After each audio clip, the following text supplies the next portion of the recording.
Bismillahirrahmanirrahim. Today we will discuss about polar forms or Cauchy-Riemann equations. इस lecture या इससे पहले लेक्चर के बारे में कोई अगर क्वेरी है तो मुझे इस ईमेल एड्रेस पे आप मुझे ईमेल कर सकते हैं। तो ये लेक्चर नंबर 19 है। आज हमने जो कोर कंटेंट्स हैं हमारे, हमने जो डिस्कस करने हैं पोलर फॉर्म ऑफ काशी-रीमन इक्वेशन के बारे में देखना है, काशी इंटीग्रल थ्योरम्स को हमने डिस्कस करना है, मोरेरा थ्योरम्स के बारे में देखना है। हमें ये देखना होगा काशी इंटीग्रल और मोरेरा थ्योरम जो है ना एक दूसरे के अपोजिट हैं, कन्वर्स हैं। काशी इंटीग्रल फार्मूला हमने देखा होगा और Kashi integral formula for nth derivative के लिए हमने इसको ड्राइव करना है। और उसके बाद नेक्स्ट लेक्चर में हमने इन्हीं टॉपिक के प्रॉब्लम्स को डिस्कस करेंगे। तो चलते हैं हम आज के लेक्चर की तरफ। तो हमने पोलर फॉर्म ऑफ काशी-रीमन इक्वेशन को डिस्कस करना है। तो ये जो डायग्राम है ये बड़ी इंपॉर्टेंट है। That is the R theta, R व theta form, polar forms. R और थीटा कोऑर्डिनेट जो होते हैं ये पोलर कोऑर्डिनेट कहलाते हैं। हमने आर और थीटा फॉर्म में इक्वेशन को ड्राइव करना होगा। We know that complex variable in x y plane is x, z is equal to x plus iota y। ये एक कॉम्प्लेक्स वेरिएबल है, ये कॉम्प्लेक्स नंबर है जिसे z की फॉर्म में लिखते हैं z बराबर होता है x प्लस आयोटा y। और इसमें x and y in polar forms r and theta, जबकि x और y जो है ना ये कार्टेशियन कोऑर्डिनेट कहलाती हैं, r एंड थीटा जो है ना ये पोलर कोऑर्डिनेट कहलाती हैं। और कॉल्ड, अब इनके दरमियान जो रिलेशन पाया जाता है x is equal to r cos theta और y is equal to r sine theta. इस रिलेशन को हम यहाँ से भी डिफाइन कर सकते हैं, यहाँ से हम बता सकते हैं। अगर आपने x की वैल्यू निकालनी हो तो हमें पता होता है बेस एंड परपेंडिकुलर जो है ना, बेस एंड हाइपोटेन्यूज, ये हमारे पास cos थीटा होता है, परपेंडिकुलर और हाइपोटेन्यूज हमारे पास sin थीटा होता है। यहाँ से हम y is equal to sine theta और x is equal to r cos theta निकाल सकते हैं। r निकालने का फार्मूला होता है x square plus y square, और थीटा जो होता है that is also tan inverse y over x। That is tan inverse, tan बराबर होता है tan थीटा हमारा बराबर होता है परपेंडिकुलर ओवर बेस। तो ये जो फार्मूलेज हैं ये वाले 4 इंपॉर्टेंट फार्मूलेज हैं। इन फार्मूलों को हम यूज़ करते हुए हमने काशी इक्वेशन को ड्राइव करना है या प्रूफ करना है फ्रॉम सीआर कंडीशन। जबकि हमें सीआर कंडीशन का पता है जिसे हम काशी-रीमन कंडीशन कहते हैं, as partial u over partial x is equal to बराबर होता है partial v over partial y. लेकिन हमने यहाँ पे थोड़ा सा पोलर फॉर्म इसकी देखनी, आर व थीटा और आर व थीटा। हमें यू जो है ना आर थीटा फॉर्म में होना चाहिए और वी भी आर थीटा फॉर्म में होना चाहिए। ये क्वेश्चन नंबर 1 है। और ये नेक्स्ट हमें partial u over partial y बराबर होता है आर व theta, that is manage partial v over partial x r व थीटा। क्वेश्चन नंबर 2 है। अगर हम इसी का partial u over partial x निकालें तो हमारे पास आएगा partial u over partial r dot partial r over partial x plus partial u over partial theta over partial x. अगर ये हमारे पास आर और थीटा की फॉर्म में कोई भी कोऑर्डिनेट हो तो हम उसको चेन रूल के जरिए से इस तरह रिप्रेजेंट कर सकते हैं। और ओवरऑल ये आर और पार्शियल कैंसिल हो जाएगा, पार्शियल यू और पार्शियल एक्स आ जाएगा। और इधर से हमारे पास पार्शियल थीटा और पार्शियल थीटा ये भी कैंसिल हो जाएगा, पार्शियल यू और पार्शियल एक्स आ जाएगा। और इसको हम चेन रूल कहते हैं। और इसको अगर हम सिंप्लीफाई करें, हमें आर दिया हुआ है, आर का डेरिवेटिव ले लें विद रिस्पेक्ट टू एक्स तो हमारे पास cos थीटा आता है, और थीटा का डेरिवेटिव ले मैंने साइन थीटा ओवर आर आता है। और ये डेरिवेटिव आपने लेनी है, और ये जब आप डेरिवेटिव लोगे, थीटा दिया हुआ है इसका आपने डेरिवेटिव लेना है विद रिस्पेक्ट टू एक्स, तो आपका जो रिजल्ट आएगा मैंने साइन थीटा आएगा। और इसी तरह आपने इसी आर का डेरिवेटिव लेना है विद रिस्पेक्ट टू एक्स, तो आपके पास cos थीटा आएगा। और इसको प्रूफ करके देखना है। अगर ये आता है तो इट मीन्स आप आगे कर पाएंगे, आपका बिलीव स्ट्रांग हो जाएगा। तो अगर आप नहीं कर पाते तो आगे इसको जो है ना रट्टा लगाने की बात होगी। तो आपने इसको करना है, करने के बाद जब आप इसको सिंप्लीफाई करेंगे, रीअरेंज करेंगे, तो आपकी इक्वेशन नंबर 3 आ जाएगी। जैसे कि हमने u को पार्शियल डेरिवेटिव लिया विद रिस्पेक्ट टू x, इसी तरह v का पार्शियल डेरिवेटिव लेंगे विद रिस्पेक्ट टू y। ये आप लेंगे तो इसी तरह आपने इनको भी सिंप्लीफाई करना, r का y के रिस्पेक्ट लेंगे साइन थीटा आएगा, थीटा का y के रिस्पेक्ट लेंगे तो cos थीटा ओवर r आएगा। इक्वेशन नंबर 4 आपने यहाँ पे लिखनी है। इसी तरह पार्शियल u और पार्शियल y आपके पास ये भी आपने निकालना होगा। तो निकालने के बाद आपके पास साइन थीटा और cos थीटा और r आ जाएगा। ये क्वेश्चन नंबर 5 बन जाएगी। और पार्शियल v और पार्शियल x इसको रीअरेंज कर दें, इसके अंदर आप पुट कर दें, इसको भी चेन रूल लगाएंगे। चेन रूल लगाने के बाद ये आपके पास क्वेश्चन नंबर 6 आ जाएगी। cos theta partial v over partial r मैंने साइन थीटा r और partial v over partial theta. Question 1, 3 इन आपके पास जो है ना ये फोर cos थीटा, इन सबको इनके अंदर पुट कर दें क्वेश्चन 3, और इसको इसके अंदर पुट कर दें तो क्वेश्चन नंबर 7 8 आ जाएगी। Multiply question 8 by cos theta and 8 by sin theta, and then adding, इन दोनों को अब ऐड करते हैं। ऐड करने के बाद आपके पास जो रिलेशन आएगा, सिंप्लीफाई करेंगे, सिंप्लीफाई करने के बाद पार्शियल यू और पार्शियल आर आएगा। ये क्वेश्चन नंबर 9 आ जाएगी। Multiply question 7 by sin theta and 8 by cos theta and then subtract, और इनको आपने सब्ट्रैक्ट करना है। सब्ट्रैक्ट करेंगे तो आपके पास इक्वेशन नंबर ये 9 आ जाएगी। इसको आपने सिंप्लीफाई करना है। सिंप्लीफाई करने के बाद आपको इक्वेशन 9 और 10 जो है ना, ये polar form of Cauchy Riemann's equation कहलाती हैं।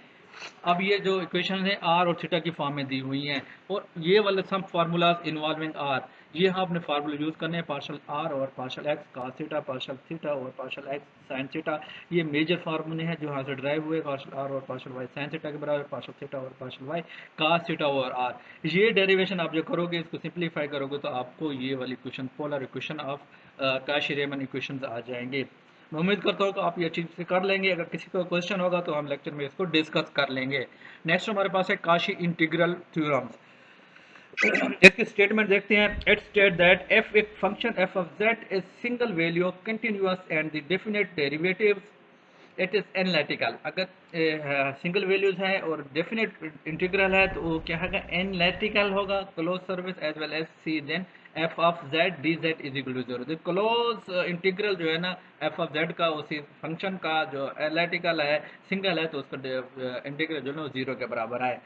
तो ये इसकी स्टेटमेंट है। इसका प्रूफ देखते हैं। We know that f of Z is equal to u plus iota v, तो दैट इज आल्सो ए, आप हमारे पास जो है ना एनालिटिकल फंक्शन है, यूं से मिल लेंगे। हमारे पास जो है कॉम्प्लेक्स फंक्शन है z is equal to x plus iota y, और डी जेड जो है ना d x plus iota d y के बराबर होगा। और इसका क्लोज इंटीग्रल आपने लेना है जेड के अलांग, तो आपने इसको u plus iota y d y plus iota d z, ये आप कर लेना है। फिर इसको आपने अलग-अलग करना है। यू को डी एक्स यू इसके साथ आ जाएगा u d x minus v d x. इस डी एक्स को इससे मल्टीप्लाई कर दो, इससे मल्टीप्लाई कर दो, इससे मल्टीप्लाई करने के बाद आपने इनको अलग कर देना है, आयोटा वाले टर्म को अलग कर देना है। तो इट में रियल और इमेजरी पार्ट को अलग-अलग करना है। जब रियल और इमेजरी पार्ट को अलग-अलग करोगे तो आपके पास ये u d x minus v d y plus iota integral, अपने इसको भी अलग ले लेना है। ये प्रॉपर्टीज हैं इंटीग्रल की। ये क्वेश्चन नंबर 1 है। अब यहाँ पे ग्रीन थ्योरम आपने यूज करना है। ग्रीन थ्योरम के मुताबिक हम जानते हैं m d x plus m d y बराबर होता है partial n over partial x minus partial m over partial y d x d y. ये वैल्यू आपने इसके अंदर पुट कर देनी है। जब इसमें सिंप्लीफाई करोगे तो u d x minus v d y, ये आपने पुट कर देना u d x plus u d y is equal to, ये इंटीग्रल फॉर्म में आ जाएगा partial u over partial x minus partial v over partial y d x in d y from equation 1। इस equation से आपने f of Z D z आपकी ये वाली इक्वेशन फॉर्म में आएगी। ये ग्रीन थ्योरम आपने अप्लाई कर दिया है। ये जब अप्लाई करोगे, इसको सिंप्लीफाई कर दो। No as a function is analytical it must satisfy CR condition. जब फंक्शन एनालिटिकल है, ये हमने शुरू में कहा था, अगर फंक्शन एनालिटिकल है तो सीआर कंडीशन इस पर वैलिड होंगी। तो पार्शल यू और partial x is equal to partial v और पार्शल वाई, ये और ये वाली जो है ना, इसका मतलब ये है कि ये जब इधर चली जाएगी माइनस हो जाएगी, इक्वेशन जीरो के बराबर, ये भी इक्वेशन जीरो के बराबर हो जाएगी। और ये पार्शल यू और partial y plus partial v और पार्शल एक्स, ये भी जीरो के बराबर। इट मीन ये वाली टर्म भी जीरो होगी, ये भी टर्म जीरो होगी। तो इट मीन इसके अंदर जब आप पुट करोगे तो आपका जो क्लोज इंटीग्रल है ये हम हो जाएगा। ये जीरो है विच इज काशी इंटीग्रल। ये हमारा वो फार्मूला था जिससे हमने प्रूफ करना है। अब मोरेरा थ्योरम, मोरेरा थ्योरम जो है ना वो काशी इंटीग्रल का इनवर्स है। इसके अंदर ये बताना है कि अगर किसी भी फंक्शन का, क्लोज फंक्शन का जो इंटीग्रल है वो जीरो के बराबर है, तो इट मीन वो फंक्शन एनालिटिकल है। सिंपल है, हमने इसको किया तो उसका इनवर्स भी वो प्रूफ हो जाएगा। F of Z is continuous in a simple connected region r and integral is zero. उसका इंटीग्रल का जीरो है around any very simple close curve c, then the function is analytical. तो function क्या होगा, analytical होगा। Suppose f of Z is equal to u plus iota v is a continuous in a region r and also u and v are continuous having partial derivative, then function f of Z D z is equal to this. Simply हमने use करना है। ये proof करने के बाद close integral हमारे पास equation number 1 में आ जाएगा। इसका रियल और इमेजिनरी पार्ट अलग करना है। इसके अंदर ग्रीन थ्योरम लगाना है। ग्रीन थ्योरम के मुताबिक ये वाले जो है, ये वाले जो इक्वेशन हैं, ये हमारे क्या होती है, जीरो होती है। ये जो अगर जीरो है तो इट मीन्स आपका ये एफ ऑफ जेड जीरो हो जाएगा। तो it is only possible when real and imaginary part are separately zero. ये सब अलग-अलग ज़ीरो हो जाएँ। अगर ये अलग-अलग ज़ीरो होते हैं तो इट मीन ये काशी की जो फॉर फॉर्म जो है ना, ये हमारे पास ज़ीरो हो जाएगा। तो ये हमारे पास जो कंडीशन है, ये सीआर कंडीशन है। जिसकी सीआर कंडीशन जाए तो वो क्या कहलाता है? एनालिटिकल फंक्शन कहलाता है। Note Morera theorem is the converse of the Cauchy integral theorem. ये काशी इंटीग्रल थ्योरम के अपोजिट है। तो ये आप उम्मीद करता हूँ ये प्रूव भी आप कर लेंगे। Kashi integral formula, Kashi integral theorem को हमने उसके फार्मूले में जब हम डिफाइन करेंगे तो हमारे पास ये फर्स्ट स्टेटमेंट है उसकी, F the function f of Z is analytical inside and on the contour C, and A is any point inside the curve C, then f of A is equal to 1 over 2 pi iota integral C f of z dz z minus A। तो हमने कोई भी point हमने लेना है, close curve है C, इसी के अंदर रीजन R के अंदर लिया हुआ है। तो इसके अंदर हम A हम लेते हैं तो इसके अंदर हम दो सर्कल लगाने, क्लोज C1 है एंड C2 है। C1 का जो रेडियस है ये साई के बराबर है, और C2 का जो यहाँ से लेके यहाँ जो डिस्टेंस है वो A के बराबर है C का। तो हमने ये शो करना है कि ये C जो है ना इनसाइड Z जो है ना वो A के बराबर है, तो वो यहाँ पे एनालिटिकल नहीं है। तो since the function is analytical at all point within and on the curve C except at the point Z is equal to A as हमने जो लिया हुआ है C1 लिया हुआ है। C1 जो है ना ये इसका जो रेडियस E के बराबर है, और f of z dz is independent of the contour increasing the doubly connected region C1 is equal to f of z dz z minus a is equal to c z minus a f of z dz। तो ये कि C1 जो है ना इसी के अंदर है, तो इसीलिए हमने C को उसके इक्वल बराबर कर दिया है। Let distance or radius of the small circle C1 is E which is very small, epsilon हम कह सकते हैं इसको, z minus a is equal to epsilon not e iota theta. इसको जब इसके अंदर हम z मैंने से इधर आके ऐड हो जाएगा a plus iota e iota z, तो dz निकालना है। dz निकालने के लिए इसको वो करेंगे तो हमारे पास e आयोटा थीटा और आयोटा डी थीटा, इसका फर्दर डेरिवेटिव लेंगे डी थीटा, तो e की आयोटा थीटा का इसका आ जाएगा। तो इसका जो डेरिवेटिव है e की आयोटा थीटा का, e की आयोटा थीटा होता है डी थीटा आ जाएगा। तो आयोटा पहले आ गया है, तो डी जेड की वैल्यू हमारे पास आ गई है, तो ये वैल्यू डी जेड की इसके अंदर पुट कर देनी है, और जेड की वैल्यू भी पुट कर देनी है। जब जेड आपका ये है और डी जेड आपका ये है, ये वैल्यू पुट करने के बाद इसको सिंप्लीफाई करें, सिंप्लीफाई करेंगे तो आपके पास ये वाला इक्वेशन आ जाएगी, F of A is equal iota 2 पाई से इसको रिप्लेस कर दिया है थीटा इंटू डी थीटा। इसको मज़ीद आप इसके इंटीग्रेशन की वैल्यू आप पुट करने के बाद फंक्शन को इंटीग्रल को खोलेंगे एफ ऑफ जेड, तो आपके पास 2 पाई 1 iota F of Z D Z Z मैंने से, तो ये उसका प्रूफ हो गया है। उम्मीद करता हूँ कि आप इसको अच्छे तरीके से कर। अब हमने काशी इंटीग्रल फार्मूला को फॉर nth डेरिवेटिव के लिए देखना है। ये हमारे एक डेरिवेटिव के लिए था, nth डेरिवेटिव जब हम देखते हैं तो हमारे पास as F of Z is equal to, हमने प्रूफ कर लिया 1/2 pi iota F of Z D Z Z minus A, taking small increment del Z in A के अंदर पार्शियल जेड हमने इंक्रीमेंट करना है, इधर भी कर देना है, एक जहाँ जहाँ है वहाँ सब में करेंगे। तो सब करने के बाद हमने इसकी फार्मूला देखना है, डेरिवेटिव का जो फार्मूला होता है ये वाला फार्मूला हमने अप्लाई कर देना है, डिवाइड कर दिया पार्शियल एफ ऑफ जेड दोनों साइडों में, इसको सिंप्लीफाई करेंगे, लिमिट लगाएंगे partial z approach to zero, तो ये हमारा एफ प्राइम ऑफ ए बन जाएगा। तो ये हमारे पास नीचे जेड माइनस ए का स्क्वायर आ गया है।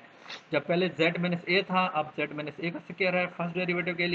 इतना आपने सेकंड के लिए 1.1 लगाएंगे तो यहाँ पे z माइनस क्यूब आ जाएगा, एंड सो ऑन। इसको जनरलाइज करेंगे एन आयोटा एन, यहाँ पे फैक्टोरियल आपने यूज़ करना है, z minus A N plus one तक जाएंगे, एन इज इक्वल 1 2 3, इसको सिंप्लीफाई करेंगे that integral Kashi integral formula for nth derivative. उम्मीद करता हूँ आपको ये लेक्चर अच्छे से समझ आ गया होगा। अगर किसी का कोई क्वेश्चन है तो मुझे आप डिस्कस कर सकते हैं, और ईमेल पे और व्हाट्सएप ग्रुप पे भी आप क्वेश्चन कर सकते हैं। अल्लाह हाफिज़।